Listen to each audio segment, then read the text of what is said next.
Hello friends, இன்னைக்கு நம்ம 5 real thug incidents தான் பார்க்க போறோம் and you are watching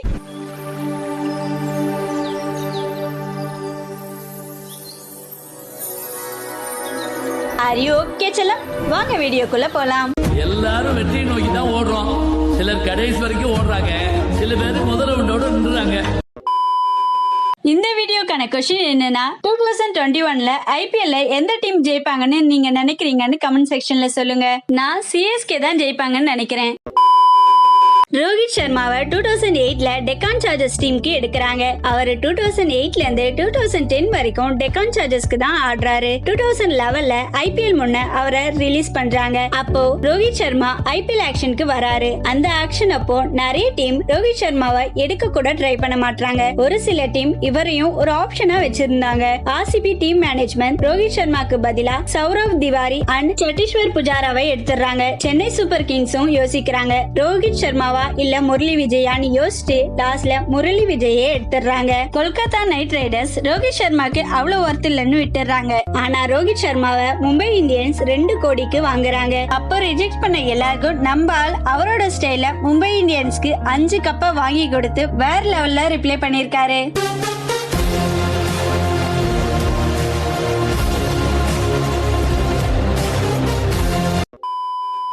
டோனின்னு சொன்னாலே ரொம்ப அமைதியா இருப்பாரு, டென்ஷனே ஆக மாட்டாருன்னு நினைப்போம். ஆனா அமைதிலாம் ஒரு அளவுக்கு தான். அவரை எதனா சொன்னா கூட அமைதியா போயிடுவாரு. ஆனா நம்ம டீம்மேட்ஸை யாராவது சொன்னா சும்மாவா இருப்பாரு. இப்போ நம்ம டீம்மேட்ஸை எதனா சொன்னா ஃபர்ஸ்டா சண்டை போட வர்றதுன்னு பார்த்தா விராட் கோலியா தான் இருப்பாரு. ஆனா அப்படி டோனிய நிறைய பேர் பார்த்திருக்க மாட்டாங்க. ஏன்னா அவ்வளவு சீக்கிரம் அதை வெளியில காட்டிக்க மாட்டாரு. 2014ல India versus England test match நடக்குது. ஜேம்ஸ் ஆண்டர்சன் பவுல் பண்ணிட்டு இருக்காரு. ஜேம்ஸ் ஆண்டர்சன் 118 ஓவர் போடும்போது ஜட்டு ஆடிட்டு இருக்காரு. ஜேம்ஸ் போட்ட பால ஜட்டு டிஃபெண்ட் பண்ண பாக்குறாரு. அத அவரு மிஸ் பண்ணிடுறாரு. கீப்பர் கைக்கு போயிடுது. ஜேம்ஸ் விக்கெட்க்கு அப்பீல் பண்றாரு. ஆனா அம்பையர் நாட் அவுட் சொல்லிடுறாரு. அத பார்த்து ஜட்டு சிரிக்கிறாரு. காண்டான ஜேம்ஸ் அவரை பார்த்து என்ன டேஷ்கேன பார்த்து சிரிக்கிற, டிரெஸ்ஸிங் ரூமுக்கு வந்தா உன் பல்ல உடைச்சிடுவேன்னு சொல்லிடுறாரு. அப்போ நான் ஸ்ட்ரைக்கர்ல இருந்த நம்ம தல டோனி அப்பவே அவருக்கு சடனா ரிப்ளை பண்றாரு. அவர் என்ன சொல்றாருன்னா ஜேம்ஸ் ஆண்டர்சன் மட்டும் இந்தியன் டிரெஸ்ஸிங் ரூமுக்கு வந்தா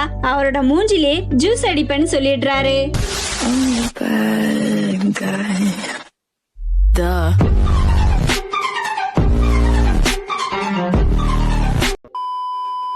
நம்ம ஊர்ல எல்லாம் எப்படி திருவிழா கொண்டாடுறோமோ அதே மாதிரிதான் ஐபிஎல்ன்றது இந்தியாக்கே ஒரு பெரிய திருவிழா மாதிரி இருக்கு. பிசிசிஐ இந்தியால இருக்க யங் டேலண்ட் எல்லாம் கண்டுபிடிக்கணும்னு 2008ல ஐபிஎல் ஸ்டார்ட் பண்றாங்க. 2008ல இருந்து இப்போ வரைக்கும் ஐபிஎல்னு சொன்னாலே எல்லாருக்கும் செம்ம ஜாலி தான். 2 மாசத்துக்கு நான் ஸ்டாப் கிரிக்கெட்னு தோணும். எப்பவும் ஐபிஎல் ஸ்டார்ட் ஆகுறதுக்கு முன்னாடி நல்லா விளையாடாத பிளேயர்ஸை ரிலீஸ் பண்ணிட்டு ஃபார்ம்ல இருக்க பிளேயர்ஸை எடுக்க பார்ப்பாங்க. சாதாரண பிளேயர்ஸ்க்கே அப்படின்னா ஒரு டீமோட கேப்டனா சும்மாவா விடுவாங்க.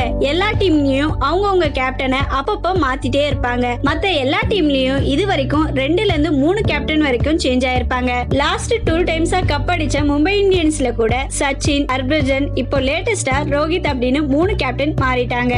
என்னதான் நிறைய டீம் கப் அடிக்காம இருந்தாலும் ஆர்சிபி மட்டும்தான் கப்பே அடிக்காத மாதிரி கலாச்சிட்டே இருப்போம். அவங்க டீம்ல கூட நிறைய வாட்டி கேப்டன்ஸ் சேஞ்ச் ஆயிட்டாங்க. ஆனா சிஎஸ்கேல கதையே வேற. ஸ்டார்டிங்ல இருந்து இப்ப வரைக்கும் ஒரே தலைதான்.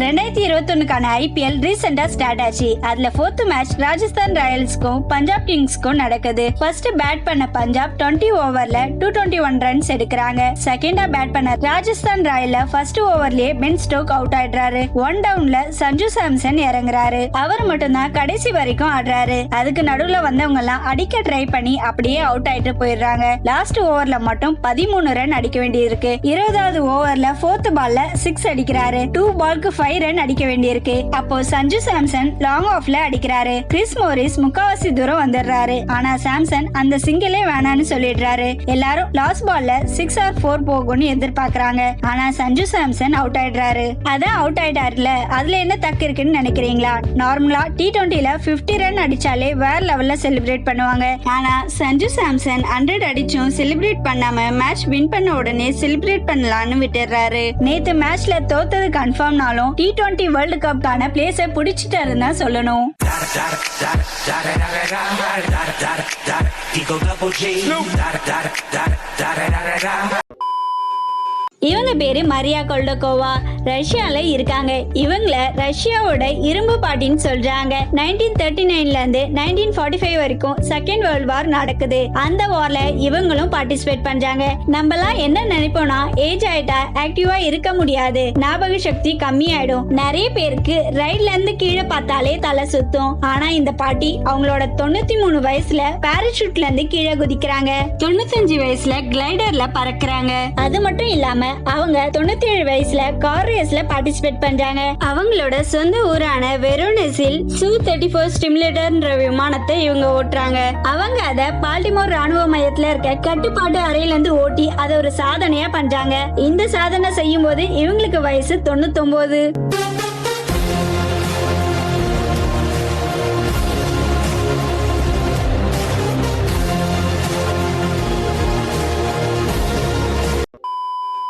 போன வீடியோல உங்களோட விமன் இன்ஸ்பிரேஷன் யாருன்னு கேட்டிருந்தோம். அதுல teacher 70%, relation 6%, Jayalalithaa 12%, others 13% comment பண்ணிருக்கீங்க. ஷாபு டிஎஸ்ன்றவங்க ஸ்மிருதி மண்டானா தான் என்னோட இன்ஸ்பிரேஷன் சொல்லிருக்காங்க. சைலேஷ் பாபு சைலேஷ்ன்றவங்க என்னோட சிஸ்டர் தான் என்னோட இன்ஸ்பிரேஷன் சொல்லிருக்காங்க. சுதாமதின்றவங்க ஸ்மிருதி மண்டனா தான் என்னோட இன்ஸ்பிரேஷன் சொல்லிருக்காங்க. சகுந்தலா முருகேசன்றவங்க அபர்ணா தான் என்னோட இன்ஸ்பிரேஷன் சொல்லிருக்காங்க. கல் கேமர்ன்றவங்க ஜெயலலிதா தான் என்னோட இன்ஸ்பிரேஷன் சொல்லிருக்காங்க. முகமது அத்னான்றவங்க விமன் இன்ஸ்பிரேஷன்லாம் யாரும் இல்ல, பட் கிரேட் விமன்னா அது முனிஃபா மசாரி தான் சொல்லிருக்காங்க. TN76 ராயல் கேமிங்ன்றவங்க என்னோட ஃபர்ஸ்ட் விமன் இன்ஸ்பிரேஷன் வந்து என்னோட அம்மா தான். செகண்ட் வந்து தமிழ்நாடோட சிஎம்ஆ இருந்தவங்க ஜெயலலிதான்னு சொல்லிருக்காங்க. ரிஷப் குமரன்றவங்க ஜெயலலிதா தான் என்னோட இன்ஸ்பிரேஷன் சொல்லிருக்காங்க. கவிஷ் மேடான்றவங்க என்னோட விமன் இன்ஸ்பிரேஷன் வந்து என்னோட தமிழ் டீச்சர் தான் சொல்லிருக்காங்க. விஜய ராகவன்றவங்க என்னோட பெரியமா தான் என்னோட இன்ஸ்பிரேஷன். அவங்க தான் சின்ன வயசுல இருந்தே எப்படி பணம் சம்பாதிக்கிறது, எல்லா வேலையும் எப்படி இன்ட்ரெஸ்டா செய்யறது, உழைச்சி எப்படி ஒரு பொருளை வாங்குறது, அப்படி வாங்குற பொருள் நம்மளுக்கு யூஸ்ஃபுல்லாவும் இருக்கணும், இப்படி நிறைய விஷயத்த அவங்க கிட்ட இருந்து தான் கத்துக்கிட்டேன்னு சொல்லியிருக்காங்க. லால்ன்றவங்க என்னோட லவர் தான் என்னோட கிரேட் இன்ஸ்பிரேஷன் சொல்லியிருக்காங்க. தமிழன் கேமிங்ன்றவங்க என்னோட இன்ஸ்பிரேஷன் என் அம்மா மட்டும்தான் சொல்லியிருக்காங்க. ஷேடோ பாய்ஸ்ன்றவங்க இன்ஸ்பிரேஷன்லாம் யாரும் இல்ல, அம்மா தான் கடைசி வரைக்கும்னு சொல்லியிருக்காங்க. தமிழரசன் எஸ்ன்றவங்க என்னோட சிஸ்டர் தான் என்னோட இன்ஸ்பிரேஷன் சொல்லியிருக்காங்க. ரஞ்சித்ன்றவங்க அன்னை தெரசா தான் என்னோட இன்ஸ்பிரேஷன் சொல்லியிருக்காங்க. I am a fan of DGP சிங்கம்ன்றவங்க பிருத்திவி உஷா தான் என்னோட இன்ஸ்பிரேஷன் சொல்லியிருக்காங்க. மாஸ்டர் சுந்தரம் பர்சனல்ன்றவங்க JK ரவுலிங், அவங்க யாருன்னா ஹாரி பாட்டரோட நாவலிஸ்ட், அவங்க தான் என்னோட இன்ஸ்பிரேஷன் சொல்லியிருக்காங்க. டிக் விஜய் தேவ்ன்றவங்க என்னோட விமன் இன்ஸ்பிரேஷன் என் இங்கிலீஷ் டீச்சர் தான் சொல்லியிருக்காங்க. மாட்னா மரணன்றவங்க என்னோட விமன் இன்ஸ்பிரேஷன் என்னோட பிடி மிஸ் பிரின்சி செபஸ்டியன் சொல்லியிருக்காங்க. ஜாசன்றவங்க என்னோட அம்மா தான் என்னோட இன்ஸ்பிரேஷன் சொல்லியிருக்காங்க. ராம் சிதம்பராஜ்ன்றவங்க என்னோட டீச்சர் தான் என்னோட இன்ஸ்பிரேஷன் சொல்லியிருக்காங்க. அஜய் எம்ன்றவங்க என்னோட செகண்ட் விமன் இன்ஸ்பிரேஷன் வந்து மதர் தெரேசா தான் சொல்லியிருக்காங்க. பிளாக் பிரேவ்ன்றவங்க என்னோட மாமா பொண்ணு தான் என்னோட இன்ஸ்பிரேஷன் சொல்லியிருக்காங்க. இதே மாதிரி உங்க கமெண்ட்ஸும் எங்க வீடியோல வரணும்னா நாங்க கேட்கிற கொஸ்டினுக்கு ஆன்சர் பண்ணுங்க. மறக்காம சர்ப்ரைஸ் பண்ணுங்க. தேங்க்யூ.